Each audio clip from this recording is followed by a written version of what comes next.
సరే, ఇంకొక వైపు చూస్తే అక్కడ ఆయన అరెస్ట్ చేశారని తెలిసింది, మన అల్లు అర్జున్ గారిని.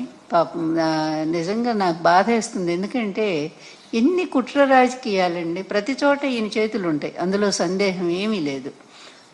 ఇక్కడ 29 మంది మన గోదావరి పుష్కరాల్లో చనిపోతే మరి ఇతను ఎన్నిసార్లు అరెస్ట్ చేసి జైల్లో పెట్టాలండి చంద్రబాబు గారిని? ఎన్నిసార్లు చేయాలా? అదేవిధంగా కందుకూరులో దాదాపుగా 9 మందిని చంపేశాడు ఈయన.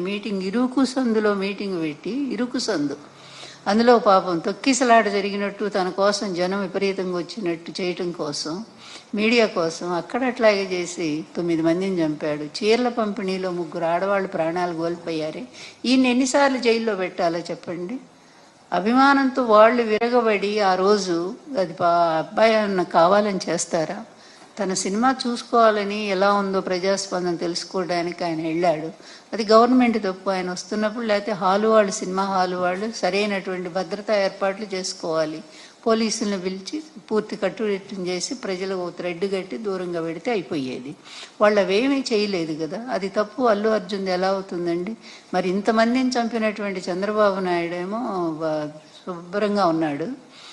తెలియక జరిగిన దాని మీదేమో ఆ అబ్బాయిని అరెస్ట్ చేస్తారా? ఎంత దుర్మార్గం! ఇట్లాగే ఉంటాయి. చంద్రబాబు అక్కడ ఆయన శిష్యుడు ఇద్దరే కదా, మరి ఇద్దరు 2 రాక్షస పాలనే చేస్తూ ఉన్నారు, ఆ రాష్ట్రంలో ఈ రాష్ట్రంలో కూడా. అందువల్ల ఏదైనా దేనికైనా ఒక అంతిమం అనేది ఒకటి ఉంటుంది.